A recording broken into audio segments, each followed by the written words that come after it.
You must tell me all your secrets. Remember, we must share everything together.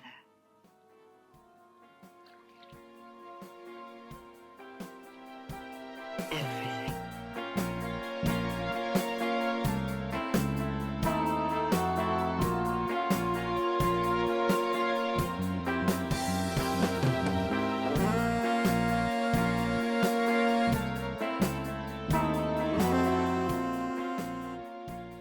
Okay, welcome back, everyone. This is Annie Rose Malamet, and you're listening to Girls, Guts, and Giallo. And I'm back today with a treat with Kamikaze Jones for our ongoing series that we've titled Anal Auteurs. And this is part 2 in that series, part 2 of 4. And today we're talking about Fred Halsted. Hello, Kamikaze. Hey Annie, thanks for having me back. I've been looking forward to it. I've been looking forward to talking about all the fisting in these Oh yeah. movies. Yeah. Yeah, fisting is a loaded signifier in a lot of Fred's work for various reasons within and without his control. Totally. My favorite anecdote that I read was just about everybody gasping when it showed at the MoMA. Uh-huh. Uh, Kamikaze, before we get into it, can you tell the listeners again who you are and what you do and all the filth that you're about? Yeah, certainly. So I'm Kamikaze Jones. I'm a writer, interdisciplinary artist who's often exploring post-porn studies, extended vocal technique, and queer hauntologies. I'm the current arts editor of Wussy Magazine, and I'm also the host of Pure Garbage, an oral examination of John Waters, which is a podcast within the Wussy Network that explores the queer transgressive tradition through John Waters' work and soon other pioneers of new queer cinema. Yeah, check out Pure Garbage. I was on it talking about fat sex. So a lot of good stuff going on in our corner of the filthy universe. So today we're talking about Fred Halsted, which out of the like quartet of directors we're talking about is I think my favorite for what will be obvious reasons. Mhm. And we're going to talk about his two early films, LA Plays Itself and Sextool. He did make other later films that I just don't think are as like important in his oeuvre as these two. And I did want to plug again the Ask Anybody podcast because they've talked at length about these films and they're also doing the DVD Blu-ray commentary on them through Kino Lorber. I own it. I listened to it. I watched it to prepare for this. It's wonderful. And the book Halsted Plays Himself by William E. Jones, because these really take care of Fred's biography if you are super interested in that, because we're going to be focusing more on kind of our thoughts about the various thematic symbolic elements that are going on in these films. Yeah, the cultural ramifications, different meta-referential layers that surround a lot of Halsted's ideologies. I think the one book of theory that we are using as a platform is Bound Together, Leather, Sex, Archives, and Contemporary Art by Andy Campbell, which was definitely informative for me in a lot of ways about leather sexualities and citationalism in queer legacies. And we love Liz, Tyler, and Keegan at Ask Anybody and their amazing curatorial and archival prowess always. So always happy to be in dialogue with them. Yes, that podcast is so essential if you're interested in this topic. And the Andy Campbell book is really fantastic if you are a leather queer and you are interested in anything that we're talking about today. That book is kind of essential for we're finding essential because I think we're both like making our way through it Mm-hmm. for discussing this topic. So some maybe important biographical details about Fred Halsted. He's from California, which I think is important because that's the land of cults. And he grew up in the Doukhobors Christian sect, which is like a sort of mystical Christian scientist adjacent sect. He got Dianetics from L. Ron Hubbard himself as a kid. Yeah, he got a Dianetic session. So, and there's a shot of the Scientology building in LA Plays Itself. He was a Cancer, but he would often say he was a Leo. And he was really into this system of integrated playing cards. It integrated playing cards and astrology. I believe it's called the Cards of Fate. And he used this system to make all of his artistic decisions. So he was very like into spirituality. And he often embellished his biography and also vacillated between identifying as far right or far left. Like he would call himself a fascist, but then at the same time would do like express a lot of like anarchist sentiment or socialist sentiment. So Yeah, and there's, biographical context to prove that he was socially cognizant of, social justice movements of the time. But the fascistic impulses could come from this sociosexual history of leather as a kink. And also, I think the cult of personality that he cultivates throughout his oeuvre is really interesting because it reminds me of, like kind of like the charismatic cult leader, who's very cool, calm, and collected and espousing like, these like radical diatribes, but also a certain amount of myth making that you'd find in the prevalent performance art at the time, like the work of Joseph Beuys or, stuff of that nature. So I find that very interesting when tackling his repertoire. Yeah, the myth making is very interesting because he also is constantly saying things like he doesn't really believe in like top bottom dichotomy and that anybody could be a switch, but while at the same time publicly identifying as a top. Mm-hmm. And astrologically As a top, even though he's a sensitive little Cancer. Yeah, a little Krabby Patty. Yeah, but he was a Leo rising, so he would take that the rising sign and position that as, maybe there's so many layers here. Like it's also possible that the rising sign is like his dom persona. But I also can't tell if he's like in on the bit and he's like into like dysfunctional chicanery, like if it's like supposed to be the failure to cultivate this persona. And also I think something really interesting is in LA Plays Itself, during the industrial segment of the film, which according to when you've seen it or the historical context could either occur in the beginning or the back half of the film. There's a billboard for the film Performance starring Mick Jagger, directed by Nicholas Roeg and a collaborator, I think Donald Cammell. And that is one of the only films I can think about that is a male homosocial exploration of destabilizing identity of that era when, as per our respective research, Annie, we usually see female focused films like Persona and Three Women exploring that kind of destabilization of boundaries when it comes to identity. So Performance is kind of an interesting anomaly, as well as LA Plays Itself when it comes to these ideas of persona. That's such a good point. And the different order. So let's talk a little bit about what the two parts of LA Plays Itself are.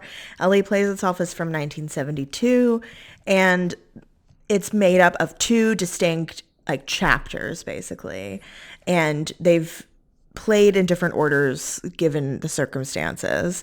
So the first chapter is, the way that I've seen it, is that the first chapter is there's two men in an idyllic sort of pastoral setting outside the city of LA, and they meet in like by a stream in a very kind of typical more Peter Rocco setting, porn setting, and they have like kind of very wholesome butt fucking.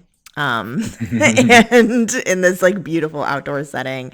And then there's these like shots of bulldozers and salamanders and butterflies and other insects, kind of emphasizing the nature that they're in. And then the second part takes place in the city of LA with Fred Halsted playing himself, cruising at the various different famous cruising spots in LA, and he picks up a young Twinkie guy, and they engage in some hardcore sadomasochistic sex with fisting.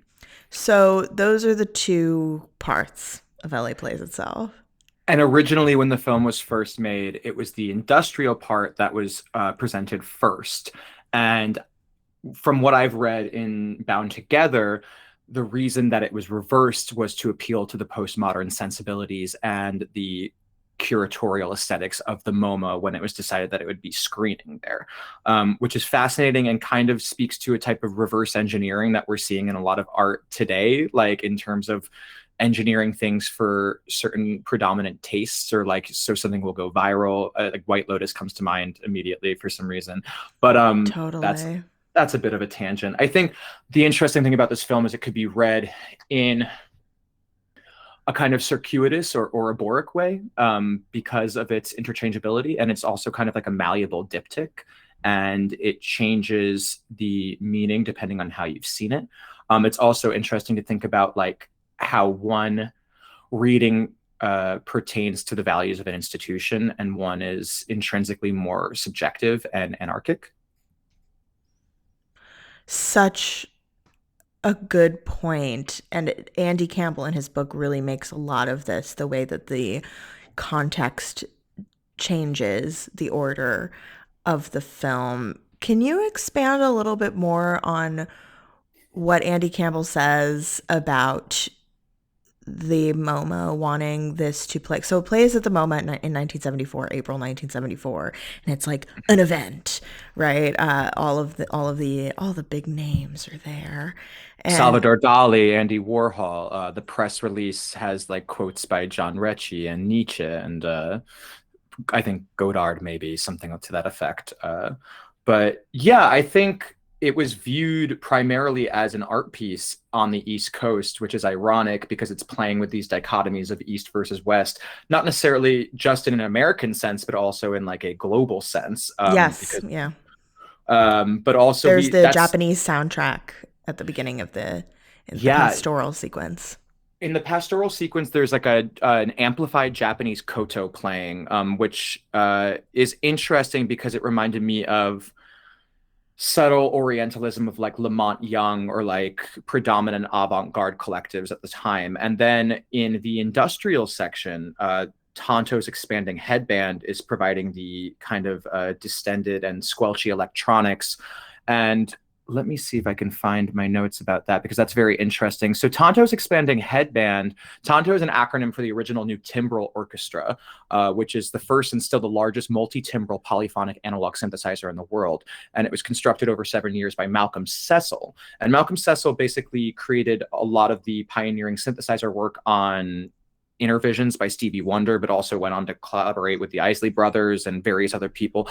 I can't really tell. I tried to do some research as to like whether or not this music was used like with the band's permission, or if it was just like, you know, de facto like pirating of the time that was prevalent in a lot of these porn movies. I couldn't really figure it out. I know that Malcolm wasn't gay, but I also couldn't really figure out if there was like a gay link happening here.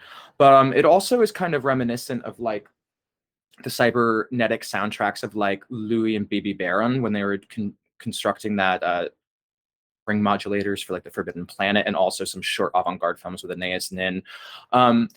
There's moments where it's like truly joyous. I think there's a particular moment where the tone shifts when the sub character played by Fred Halsted's longtime lover, Joseph Yale, is licking his boots. It's almost becomes, it's like the celebratory motif. And then it gets more into like the post-industrial squelchings and slurpings and stuff like that. But then it's interspersed a lot of the time with this amplified coda, which suggests, I guess you could say, a perversion of nature, but also like an adherence to nature being tied to like Eastern ideologies or Buddhism, or, you know, this like Orientalist trope that happens in so much queer cinema of the time, like in Jack Smith's work or Ron Rice's work. So yeah, it's curious because there is this kind of like signification of like nature with Eastern values. And it also got me thinking of like Zen and the Art of Motorcycle Maintenance, which I think came out around like 1974, just a couple years after this film. And this correlation between American industrial values and hypermasculinities and then like Eastern ideologies. The Zen and the Art of Motorcycle Maintenance thing is such an apt connection too, because in Fred Halsted's other early film, which we're not really going to talk about that much, Sex Garage, a man fucks a motorcycle. And, which is like amazing. And it really ties with what you're talking about with this idea of the industrial meeting these kind of Eastern philosophies, because we also, you know, what I talked about at the top of the show with Fred Halsted's biography, these are obviously things that he was interested in. So I really like your analysis of that.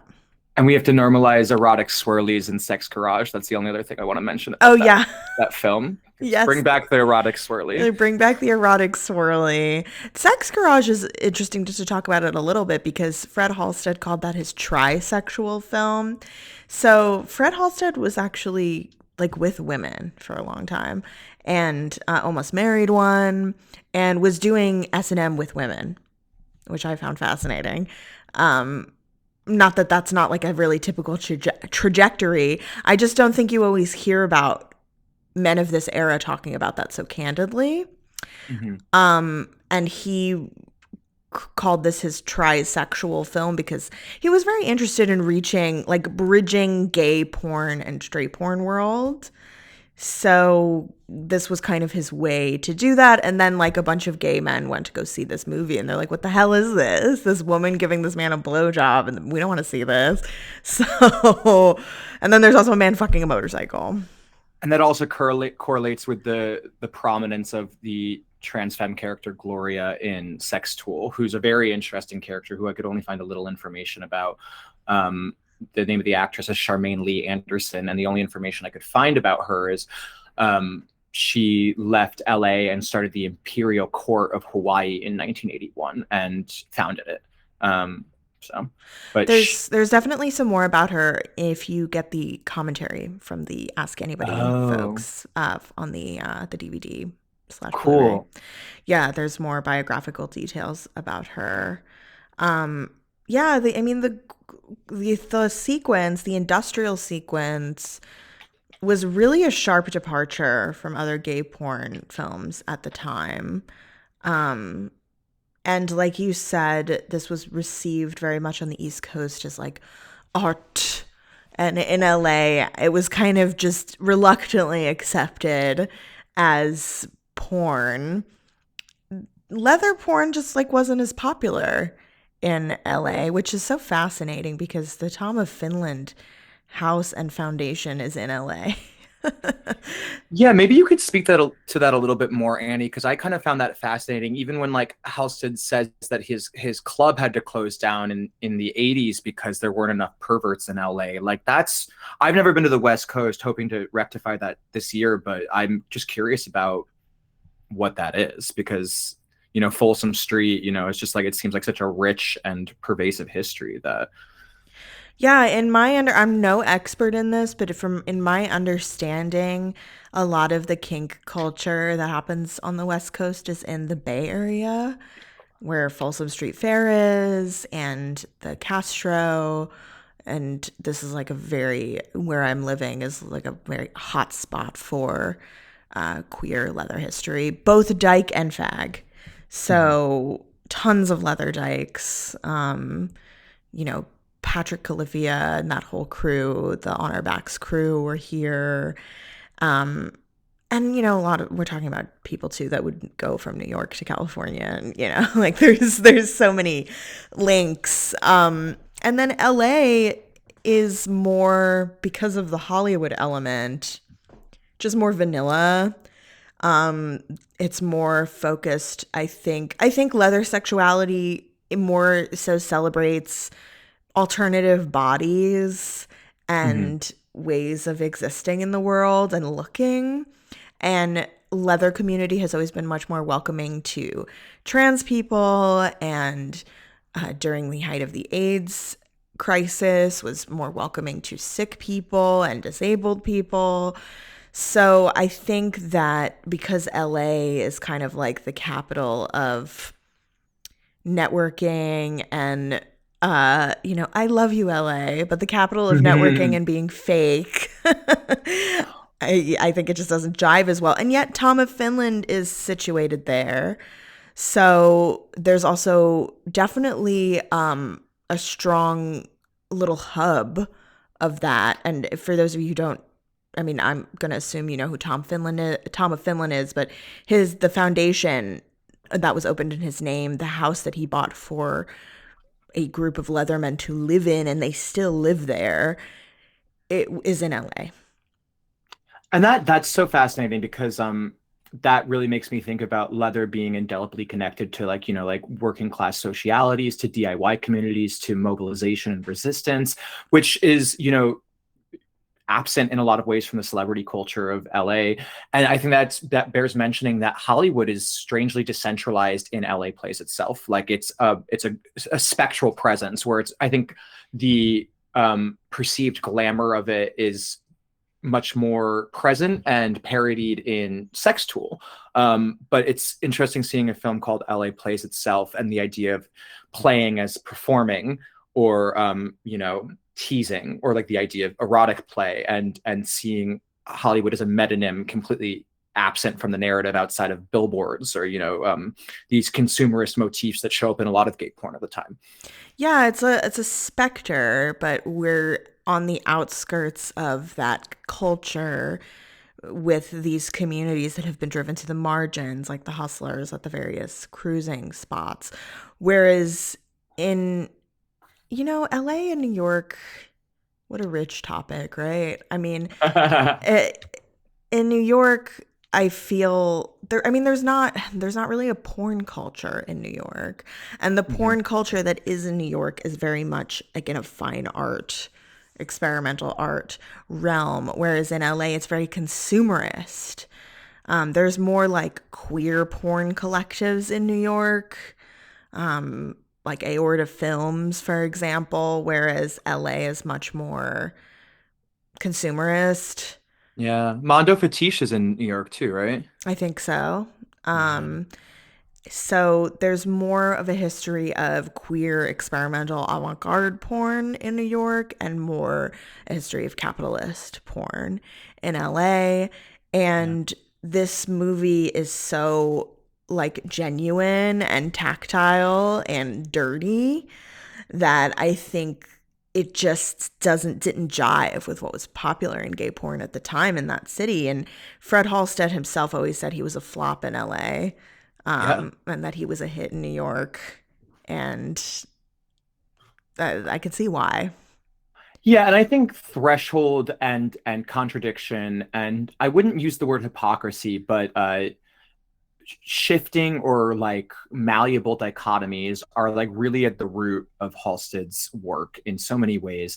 And obviously, we talked about this with the Peter de Rome work, like these like very present dichotomies between like the effeminate European and like the masculine American. Like that's not necessarily what's happening here, but it is superimposed onto this idea of like warring ideologies, like like the death of hippie culture, like countercultural subversion, New York versus LA, most obviously. Like, I think there's in the industrial sequence, they're talking about how boys come from New York and they're eaten alive, or, and then also there's this like ambiguity of consent and intention with the voiceover of Halsted's character being like, you have to watch out for these other guys. Like, like I'll take care of you. I'll show you what's what. But at the same time, you're seeing these very, arguably predatory cuts of like abstract body parts in Griffith Park, like where it kind of like equates cruising to a hunt or something along those lines. And then you have like this, interspersed, like, like Manson family coverage, which, obviously John Waters was exploring it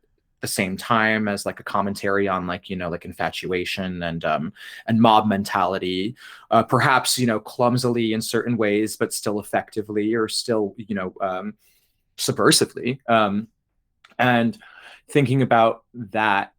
I guess there's just so many binaries to collapse or that are like exploded in this film, but also like reinforced. And I think he's just like a complicated guy.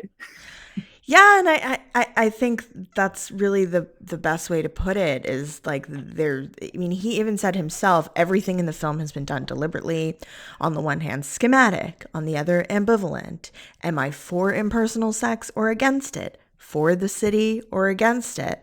So even he is not. He's not making a concrete statement. Um, he, like you said, there's a shot of the Mick Jagger billboard. There's a lot of emphasis on duality. Duality is also a huge component of occult spiritualism, which I think is really important given that Halsted was into that world at the time. And of course, there's also the occult revival happening in the US and the UK at this time, which was very colored by the Manson murders, as you said. And as above, so below, that kind of Mm-hmm. thing. And also like a direct correlation with like the leather sexualities of Kenneth Anger's work. And also existing in a consumerist perspective, like, in like Hollywood Babylon, at the same time embracing the esoteric. Yeah, Kenneth Anger comes up for me too, speaking of Hollywood Babylon. And it's interesting because Fred Halsted says he's a hit in New York and a flop in LA, but at the same time, like, New York is not about all this like spiritualism, occult, not in the same way. Um, Shots fired. Listen, I'm a New Yorker and I love all that shit, Oh, but me too. um, but it's just not as like steeped in the cult. It's not. It is in the culture, but not in the same way. Like LA, California, like I said at the top of the show, is the hotspot of cults. Like it's the hotspot of this occult spiritualism. There's Kenneth Anger and the Manson murders, and like that's what you think of when you think of LA, subversive LA history. So it is like a very sort of LA sensibility, but in a framework that plays much better on the East Coast. But yeah, duality, a huge theme of these films. LA Plays Itself is literally a duality between the pastoral and the cityscape. It was interesting. I was like following this guy on TikTok who was talking about like divine numerology, and he was just like, "Oh, the first 10 numbers are they represent everything in the world. So like 0 is, the nothingness, the void. The 1 is like the like God, the one, the divine one. And then 2 is like all of these dualities, like good and evil, rich and poor, like all of these things that are constantly contrasting each other and like playing together. 3 is like all of the trinities, like the Father, Son, and the Holy Ghost, like, and these are all of the things that are too big for us to understand as human beings. So I've really been on that tip lately. So this movie was it's interesting, people trying to find like, well, what did he believe? And like you said, I think it's all things at once, and I think he's in on it. Like you were saying, Yeah. like, is he in on this? I think he Yeah. has to be, right? I think he's in on his own ambivalence as a bit because I think, Yes. okay, I think he likes obfuscating his intentions even from himself to a degree. And I think that's the mark of a good um, liar, but also the mark of a good artist, an artist who can convince themselves of their own fabrications and their own world building. Like, like there's like this like grifter or this entrepreneurial energy where it's like he says that he wants to like include not just like white gay male socialities in his work with Sextool and with Sex Garage, but at the same time he's also quoted as saying that he did it purely to open up his audience and to like hit different target demographics and to be an entrepreneur. Same thing with his sex club. It's like these dual motives of community, which is, I think, in the Andy Campbell book Bound Together, community is a word that is always like weaponized as benevolent, which is complicated. Weaponized as benevolent. Oh, that's scathing. That's so true. It was fascinating. And I think that, well, we can talk a little bit more about Community Action Center later, which was definitely indebted to LA Plays Itself. And I think that's where that quote about community is coming from, this idea of like, imagined communities, or community as virtuous, but also as potentially insidious. And yeah, I think it's also worth mentioning something that I did a little deep dive in, is that after LA Plays Itself, William Burroughs wanted Fred Halsted to adapt his book The Wild Boys into a hardcore pornographic feature. And The Wild Boys, I think I have a quote from Dennis Cooper's blog. Shout out to Dennis. The premise of the Wild Boys is the Wild Boys themselves live as a tribe without leaders or hierarchy, but with a shared group consciousness. Rather than being individual characters, they are a manifestation of all that is repressed in civilized society, in particular the forces we know as Eros and Thanatos. In the novel, the Wild Boys periodically explode into orgies of wild, unstoppable violence or lust. And through the use of drugs and sex, the Wild Boys discover a magical technology of restoring the dead to life, and so free themselves from biological dependence on women, birth, and death. And we know Burroughs was a misogynist in various ways. And, Halsted obviously had a fraught and ambivalent relationship to women. But if only this film was manifested, because it would have been like a Jodorowsky's Dune kind of situation, or something along the lines of like, if I keep waiting for the day that Samuel Delaney's work will be adapted into like a film, and then fingers crossed. Have you seen the 2017 The Wild Boys, which is I haven't seen it actually, but but Bertrand Mandico, I want to say Mandico, is I loved his movie After Blue, Dirty Paradise, that came out in 2022. Mm-hmm. I put it on my best of, so I would be really interested to watch that. I've wanted to watch his work for a while, and I haven't had a chance to see it. The insidiousness of Community. I mean, like we were saying, all of these big names came to this premiere, like Norman Mailer, Allen Ginsberg, Dennis Altman, Frank O'Hara.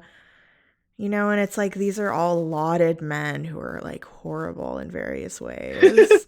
So more dualities, beautiful, important work made by, Allen Ginsberg was a huge supporter of NAMBLA, yeah. So, and Jodorowsky was bad too. They're all bad. Oh man.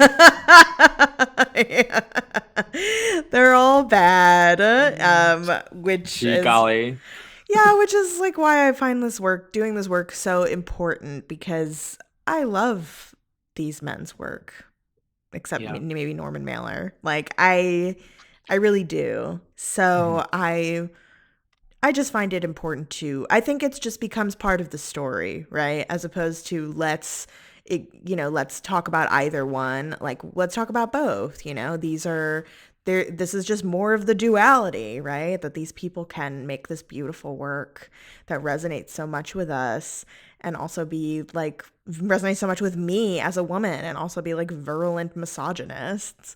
So there's just, everything is always very doing the divine number two.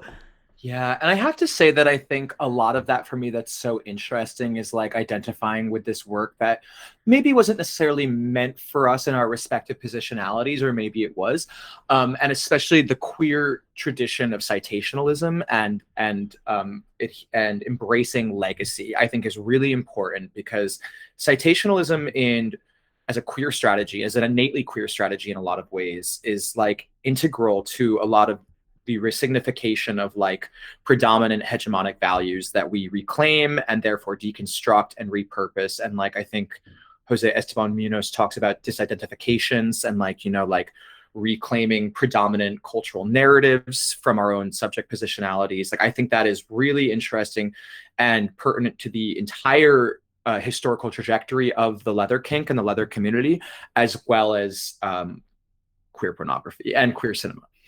Well, leather history, right, is all about these dualities. I think that leather sexuality is sort of uniquely positioned to encompass conflict and these sort of divine concepts of 2 and 3, like everything being all things at once.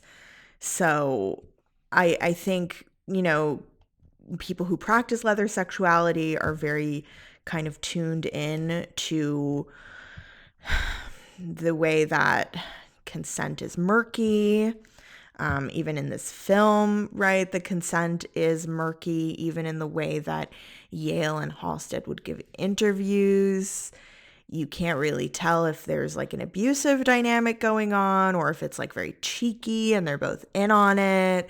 Like Halsted will say things like, like Joseph Yale will be talking and then Halsted will talk over. He's like, well, I didn't really know what I was getting into when I was going to make this movie. And then Halsted will be like, oh, you loved it. Like, like shut up. Like, you loved it. Yeah, and is Joseph topping from the bottom? Yes. Like, Yeah. Exactly. We don't really know because we weren't in the relationship, but everything is all going on at once where you just can't really tell if they're in on this together or not. And yeah, I just find that so fascinating. A quote from Halsted about the aims of his own films, which he also called LA Plays Itself a sadomasochistic fist fucking faggot film. You gotta love that. Yeah. And he says, on my first films, LA Plays Itself and Sex Garage, I screened them with big name critics.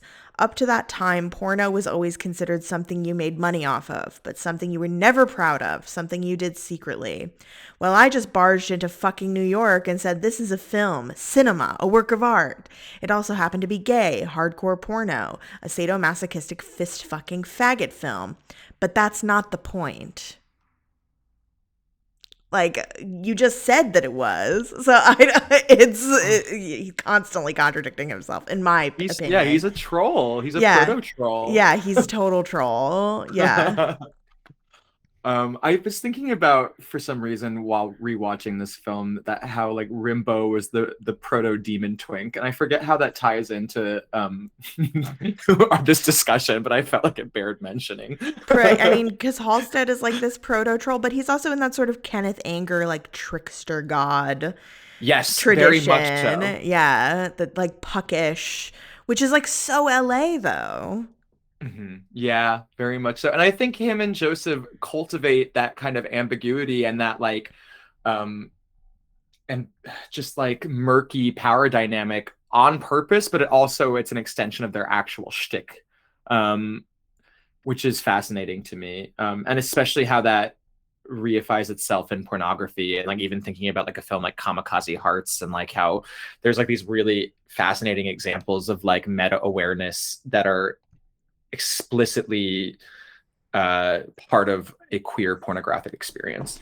Oh, this would be a fantastic double feature with Kamikaze Hearts. Yeah. Andy Campbell said about this kind of murky consent issue going on, to be clear, the sex is not represented as an equal and loving exchange of power, and perhaps this is why the gay liberation and S&M people were so perturbed by Halsted's film. Yale struggles and uncomfortably squirms throughout this act, making you wonder if the exchange is consensual at all. But I would contend that these meanings are largely constructed by Halsted's editing, both visual and sonic indeed. The soundtrack, which changes abruptly from dialogue to the atonal compositions of Tonto's expanding headband, goes a long way in destabilizing the images, as beats are hard and arrhythmic, interspersed with motorcycle muffler sounds, replayed at alternate speeds. The effect is one of speed, uncertainty, and imbalance. Mm-hmm. So, purposeful, murky consent that is constructed largely by the editing and soundtrack. So, I just found that really fascinating and like a perfect read of that scene. I think for me, like watching it, I just assume consent because of where I'm coming from as a leather person. And then I think if you weren't and you were just watching this and didn't know anything about that community, you would be like, this is a rape scene. So that I think that, you know, like we said, he's like a trickster troll. I think that's part of it. Yeah, and that pertains to the quote about him decentralizing his own ejaculation in his waking life, but then every time you see him on camera, he has like a elongated cum shot. it's just so interesting. I think there's what the quote is that like the best sexual experiences he's had are ones where he doesn't reach climax or something to that effect. And then the act of coming is such an important um, routine or ritual for him, but it also doesn't like represent the traditional money shot in a lot of ways. It No, seems he's like rubbing it into his arms and stuff, like lotioning himself. yeah, it's more ritualistic than like, Exactly. Yeah. cathartic. Like Yeah. like a ritual bathing, like a mikveh bath or something. Like it's yeah, it's exactly like you said, it's more ritualistic. I mean, there's also the dualities between like switching, right? Like top and bottom, consent versus rape. There's those shots of the Tate LaBianca murder headlines in the sequence, which were people found very upsetting at the time. And I find it interesting that there's this idea of like a murder as a stand-in for rape, as like the ultimate violation to the human body being like the taking of a life. Because Andy Campbell sort of equates them in his analysis where because he's talking about the duality of the consent, and the idea of the Tate LaBianca murders is positioned as like in opposition to sexual consent, which I found interesting. Could you elaborate on that a little bit more for me, like those elisions? Because I'm curious. I don't know what that like kind of mixing of those concepts is for you. I think for me, I always think about kink as intriguing because it makes it makes explicit the relationship between the sex drive and the death drive, which is already there in all sex. Because if we want to get really psychoanalytic with it, like there's this idea of the archaic mother, like the ultimate mother is the void. We come from the void, we go back to the void. And because of that, because we have that relationship to the void that is explicitly tied to the way that we fuck and give birth, the sex drive and the death drive are inherently tied together. So I find that in horror in particular, murder is often a stand-in for rape, right? Like we see in the slasher film, like the blade going into the female victim is the phallic object penetrating. So I find it fascinating that there's this like implicit in the Halsted film, murder is the stand-in for the opposite of consent because of the violation of the body that occurs and like sends us back to the void. But it's also like appealing because these two men are playing with this idea of the void. And then of course like the asshole also becomes the void. Of course, Yeah. void whole theory, anality. I mean, and it speaks to later theory by like Leo Bersani and like Is the Rectum a Grave, but it also speaks to the idea of like the fist and fisting as like an act of necromancy or like a Yes. generative act. And I think that's really fascinating because depending on how you view the film and when the fisting actually occurs, depending on which sequence you actually see, it can either be like the wrath of God, or it can be like a generative event, or it could be Edenic, or it could be directly related to the slippage or the switching between Eros and Thanatos. And I think he says a lot that switching is important to him, and the idea of coercing someone to do something that they wouldn't necessarily be inclined to do is one of his ideals. He literally said that. He literally says, here's what he says. I am interested in the subtle aspects of sex, the mind-fucking aspects of sex. I like to make sex films because it gives me an opportunity to state my views, a minority viewpoint, a personal viewpoint. That is the only reason I make these films. I don't do it for money. But then later would say that he does.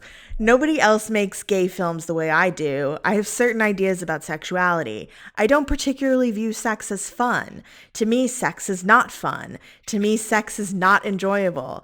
To me, sex is an emotional release. I am just speaking for me. Some people like it, some don't. Mine is personal cinema. I don't fuck to get my rocks off. In the best scenes I've ever had, I haven't come. I am not interested in coming. I got out of that years ago. I'm interested in getting my head off, my emotions off. And if I get my dick off, my rocks off, it really doesn't matter that much to me. That is very down on the scale. I am interested in emotional satisfaction and intellectual satisfaction. Mine. I'm glad he got out of coming years ago. That's a hysterical statement. I got out of that years ago. Yeah. One last job and then I'm done for good. But yeah, he's like constantly talking about how and also says various things like we're talking about, oh, you can make anyone switch, like they just need to, they don't know they want it, and you know, you could just he's at the time there was a popular practice of gay men using keys to signify their position in the sex act. And he would say things like, I don't care about all this key stuff. Like, anybody can be anything. And, you know, but at the same time, we're like, are you talking about this like in a hot, sexy way? Like you're going to make people do stuff they don't want to do? Or are you really going to make people do stuff they don't want to do? Like, you don't know. And that's very uncomfortable. And I think that bears to go back to the cultural resignification of leather and power dynamics. Like, I think a lot of people coming back from World War II, you know, mobilized around this idea of leather and like a sense of adventure. And like, that's how a lot of the gay motorcycle clubs came into existence, is like reframing these power structures and regiments they had during the war. And in that way, the leather kink is like very overtly and metaphysically informed by the specters of like generational trauma, in the fact that it's like literally made from like, you know, like animals, but like also like in the fact that it's like signified with all of this strife and a lot of the mobility and counter resistance and political subversion that arises from the leather communities is a direct disavowal of World War II. And then I like went on this little tangent that I think is kind of exciting, and like, forgive me if it's too discursive, but I was like, well, if that's like the social history of leather, like what's the social history of latex? Is it like, does it have something to do with like reclaiming the atrocities of like industrialized medicine? Does it have something to do with like, is the lesbian latex movement about you know, like networks of care independent from the medical industrial complex? Is that what bloodletting is about? Like, oh, I love this. I mean, I feel like there's so much there because latex is most heavily used in medical fetish. And domestic fetish. Like, if I'm thinking of the artist, I have so much to say. If I'm thinking of the artist Miss Meatface, you know, she does a lot of like full latex enclosure in these domestic spaces. Or I'm just thinking of a lot of like medical fetish art. And I think that there's really rich territory there of this idea of women being, you know, disbelieved or cast aside within this like medical industrial complex or the domestic sphere. And perhaps that is a sort of like reclamation in the way that army or military imagery is for gay men's culture. There's also this idea, like leather, you were saying, is literally a dead animal. But there's also duality in the leather itself, because it's this dead animal. You had to kill something to make it. But at the same time, when it gets covered in like fluids or is purposely cared for, it comes alive under your hands and it gets soft and pliable again. So and the leather itself is very kind of tied to this. Leather in the sex act ties together this idea of like the death drive and the sex drive, which we're 100%. About. Yeah. Oh, I love that. And also something that I thought was wild when I was like, who's attributed to the discovery of latex? The first thing that came up in Google, and I was like, fuck you, Google, was Christopher Columbus is widely attributed with the discovery of latex because he saw a native of Haiti playing with a ball made from the gum of a tree. And I was like, God damn it. Like, fuck but you, that Christopher also Columbus.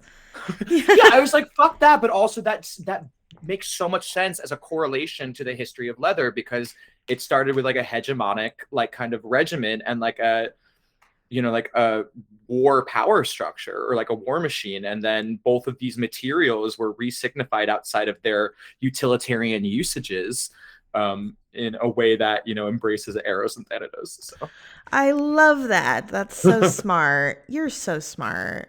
oh, right back at you, friend. Yeah. There's also, I want to talk about the masculinity in these films. There's images of rusty nails and spurs that are intercut with the blowjob, which Andy Campbell says, again, evincing danger and mythic figurations of masculinity.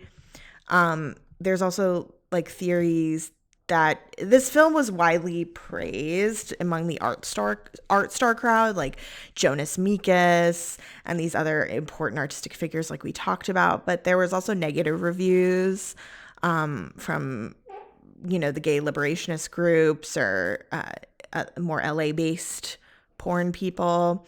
And a lot of the theory around that is like the negativity is due to the fact that the film is in the butch style as opposed to the femme style, which Andy Campbell says in his book. What does that mean? Like, do we agree that it's butch? I have mixed feelings about this because I was reading that section too, and like they talk. I mean, I see what they are saying, like in terms of like Pat Rocco and like Arthur Bresson's work of the time, like where it's just very like like a feminine, elitist kind of pastoral classical music, like like more baroque depictions of like gay male sexuality. I wouldn't say swishy per se, but I would say this idea of like, oh, there's a nice little oboe motif that's happening during this rim job. You know what I mean? Like it's more that, like classical Greek, harkening back to the classical era kind of thing. yeah, but that feels like a dangerous dichotomy, which I'm sure Halsted would have loved because, it's also associating the butch aesthetic with like, like rough editing, rudimentary, like hypercuts, like montage, like anti-dialectical montage per se, or, an impulse that isn't necessarily linear, which is interesting. And If then we're that it thinking, wasn't expanded on at all in the book. I was like, you're just yeah, gonna say that? You're not gonna say what you mean? I was like, okay. Yeah, I sort of like, I mean, as a femme leather dyke, I felt very strange about that because I don't think that it's shot in the butch style. I think it's in the leather style, and that's what people didn't like. Yeah. And I think there's of course like a lot of masculine signifiers in both the movies, and LA Plays Itself and Sextool, but there's also like lots of femme stuff in Sextool in particular. The trans woman who's narrating the whole movie. There's a drag queen sequence. That's like maybe one of the first times we ever saw a drag queen in a porn film. Yeah, and was that supposed to be like a Marlena Dietrich bit? I couldn't really. Yeah. I think so. And also, that was originally supposed to be played by Divine. What? Yeah. Wow. Yeah. Really? What happened? I think I don't know actually, but I think they ultimately ended up going with, that actor, but she did love this film. Yeah, and that makes sense because Glenn was probably in town for like something with the Cockettes or something, or that's probably why they were thinking it would line up. Yeah. Yeah. And Divine had one of the blurbs on this film, which was just like, it's filthy. I love it. But yeah, wouldn't that have been so cool to have a fat drag queen doing that scene? That would have been incredible. I think that the interesting thing about Sex Tool is it's kind of like a loose parody of like Grand Hotel or something to that effect, like very loose. And like these vignettes are structured around the framework of this like hedonistic hotel party. And like, this trans femme woman that all of the faggots like idolize and worship and kind of like deify and like, that, classically lovely but problematic way. Mm-hmm. And I think it does centralize Hollywood in a way that LA Plays Itself doesn't, which I think is really interesting, or at least the Hollywood sensibility. Yeah, or parodies it. Yes, skewers it, Yeah. but also embraces it in a way. And I think that's really interesting. I mean, the film I would say is a bit more disjointed, and I feel like less schematic, and arguably more ambivalent, if we're talking about Halsted's impulses. but I do love the character of Gloria. I love this, like her red corsage and her all white dress, and I love her ease of like navigating the social like situations. I love her talking about how much she loved her mother because she bedded hundreds of sailors, and she would secretly try on her like padded bra when she wasn't looking. Like there's a lot of interesting stuff going on there. I like the opening sequence where it's just Halsted and his like haunted like Pasolini like stare, like breaking the fourth wall, and and just like looking at the camera suffused in like green mist and like in like a anal cave. You know, it's Well, the other thing we didn't mention is that Halsted was actually also an abstract painter, Mhm. and his work has been described as at once cave-like and colonic. There we So, go. yeah, so like you said, very much the anal void. And there's also, that when that close up of his own face where he breaks the fourth wall and stares directly into the camera, Andy Campbell says, with a pornographically penetrating gaze, the intensity of this direct address is unmatched. It insinuates that Halsted is not content with vigorously topping Yale unless he's topping his viewers as well. Mhm. Yeah, and I think maybe that's a more interesting dichotomy to explore, is like the bottom aesthetic versus the top aesthetic in I think pornography. that's kind of what I was thinking. I was like, I think this is just made by a dom. Whereas I Yeah. think there's like a different quality to something like Destroying Angel, which is Yes. made by a bottom. I would definitely agree with Yeah. that assessment. What do you think the difference, like what's the duality there? What do you think makes one more one than the other? This reminds me of the poet Noah Ross and his book Active Reception, which is like allowing a poem to bottom rather than dictate action. And I think it's a certain framework of spatiality that is different. I think it's like invitational. I think it's like more structured around this idea of beckoning, of like giving space rather than dictating space. Mm. Um, I don't know, this is just like, a free form speculation, but I think ambient motifs and like long takes I would consider as like uh an aesthetics of bottoming, or a Mm. cinematic vocabulary of bottoming. Like, all right, let's get real. If we're talking about like straight like auteurs, I would say that like Tarkovsky is bottoming aesthetics. I would and I would say Eisenstein is top aesthetics. Love that. Yeah, I mean, I think that the top the top aesthetic uses more like this Kulishovian Mhm. editing style to like force you to associate certain things with one another, whereas like you said, the bottom aesthetic is more like open and holding space. The top is more guiding you through the space. I don't know, I find this very fascinating as a top who like is out in that in my kink top persona as part of my work. Yeah. um that resonates with me, this idea of like guiding people through things versus making space for them, because I think I'm very much in the former mode of Well, it extends to your curatorial practice as well. And mine, I think, from one top to another, I suppose. hot. Yeah. Even though I'm traditionally, I come from a tradition of chaotic verses, but I've been functionally a dom top for a couple of years now. I So, also come from a tradition of chaotic verses and am functionally a dom top. I'm not gonna say I'll never bottom again. I also enjoy that, but not. I don't often want to.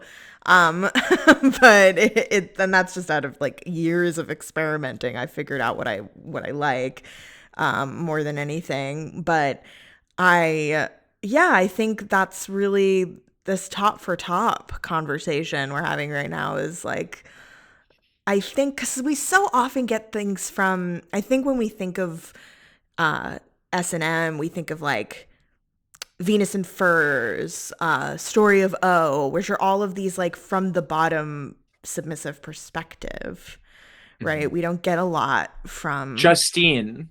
Exactly. Yeah. Well, even, the Marquis de Sade, though, as a top, writing me calling the Marquis de Sade top. I'm gonna get canceled. But Hysterical. like as writing this like bottom character. Well, also Justine literally being domed by circumstance and by fate. It's like Jacobean tragedy, you know? Like, and Yeah, I think that's yeah. what I love about like Ari Aster's films too, is like the inevitability of doom. And like I'm not sure if I would call Hereditary like a bottom aesthetic film because it has the inevitable framework of absolute demise. But Maybe that's kind of like what we're getting at, though, is the way that the death drive is conceptualized by the top versus the bottom. yeah, Uh, 100%. right. Whereas in the Destroying Angel, it's like the inevitability of that doom. And in LA Plays Itself, it's like taking that, like putting it in a stranglehold, like with those newspaper clippings of the Tate LaBianca murders, like shoving it in your face as opposed to opening up for you. Yeah. There's something else that I wanted to make a note of that I thought was really fascinating, where it's like this particular motorcycle club would do this semi-annual pageant, this queer motorcycle club that is mentioned in Andy Campbell's book. That is this pageant that is a World War I fighter pilot is shot down and he's resuscitated by a Red Cross nurse, and that was a very important framework for this like motorcycle club, this Mm. leather club. And I think that also speaks to this duality of like tops versus bottoms aesthetics and like caregiving, or like, you know, like bottoming from the top or vice versa. It's making me think of like the Duke and Burgundy as I like, talk about it, but it's also something that pertains to our conversation about the historicity of latex or the historicity of leather as like, you know, like being reclaimed by, you know, the other. Yeah, yeah. Oh, the caregiving thing. And I mean, I think top, like the Dom and the sub role both provide a very specific kind of caregiving. Like we've been saying, the submissive is more holding that space or and not guiding you through, but being beside you through, giving you the service of taking you through a series of rituals. Whereas the Dom film caretakes for you by forcing you to face the most uncomfortable aspects of your own subconscious. Uh, Yeah.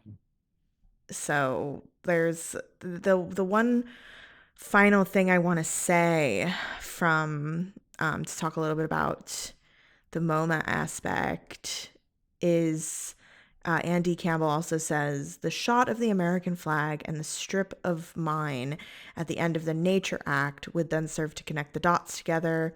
Instead of ending with the indictment that urban encroachment is a ruination of the natural utopia of the canyon, this ordering of the film indicates that such encroachments partly facilitate the expansion of cruising grounds and new forms of fucking. This is like very like Long Live the New Flesh. Parks, docks, auto body shops, as well as fisting. And in this light, the actions of the bulldozers are a visual prelude to the plowing that Yale receives. So Yeah, very Long Live the New Flesh. And like I did think about you know, humanity as a technological animal when I was watching LA Plays Itself, and like the idea of like adapting ergonomically to the technology that we've created as an extension of our sexuality. So the bulldozer plowing makes perfect sense. yeah, the marriage of the human and the machine and making new holes, using, but in LA Plays Itself, it's not so much about making a new hole as it is about making a new dick, which is maybe another piece of evidence for the dominant film. Whereas like Videodrome, something like Videodrome, like we're making a new pussy on a man's stomach.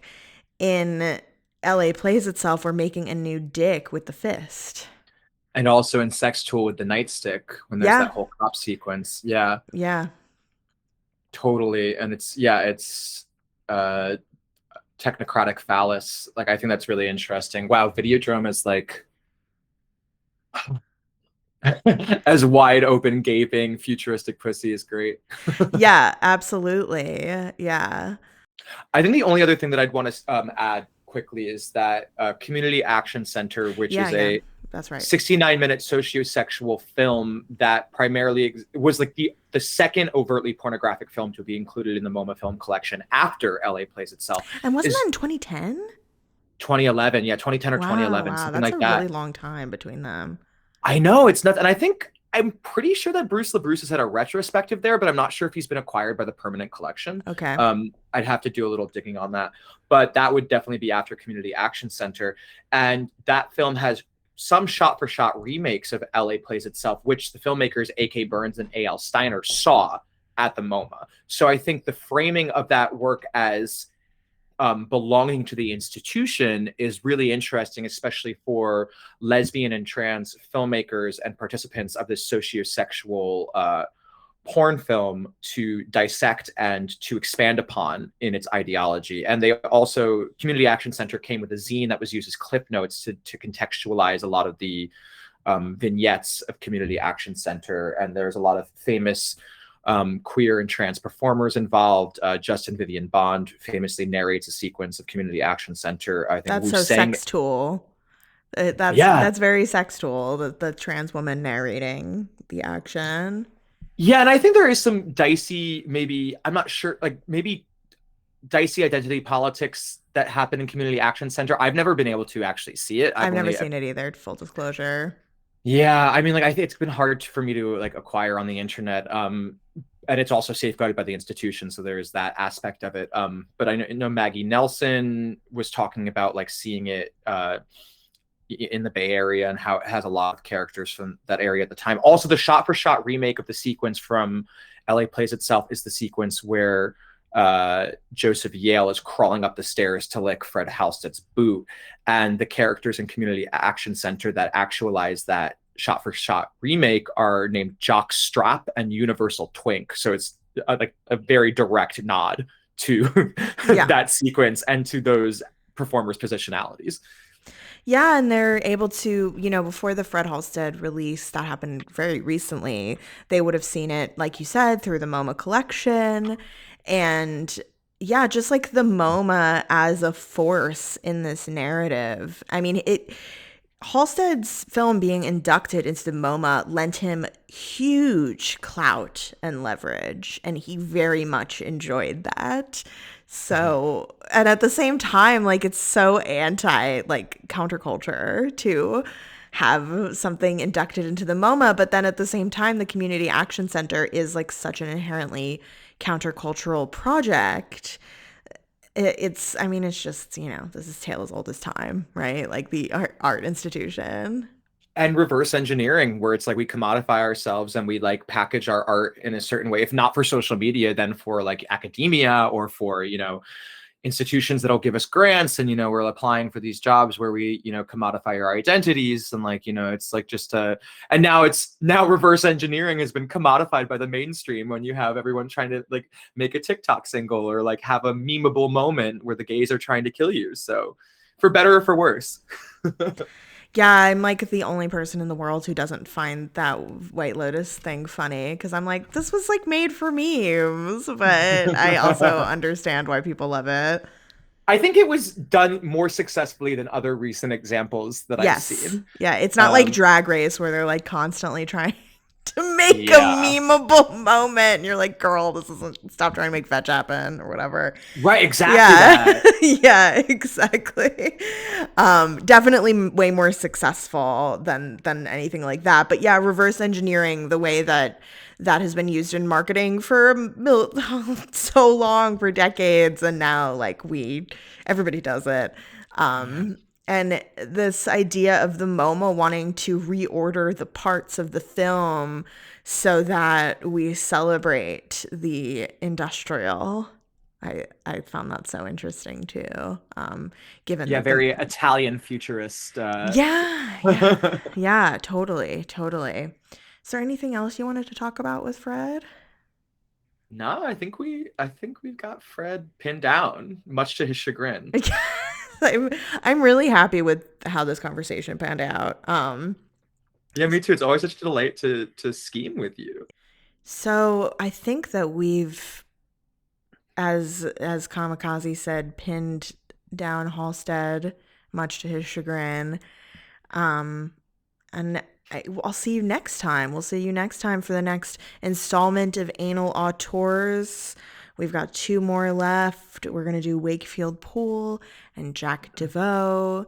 Until next time, Kamikaze, where can the people find you on the internet? I'm on Instagram and Twitter at Kamikaze Jones _. And you can also, we have an issue of Wussy Magazine Volume 11 coming out in a couple of months, which should be exciting. And you might see some familiar names included in that latest edition. So stay tuned. And thanks for listening to Anal Auteurs, everybody. Yes, I have a piece in that upcoming Wussy magazine and about lesbian isolationism in horror. So check that out. I'll be promoting the hell out of it, of course. So see you. Likewise. Yes. See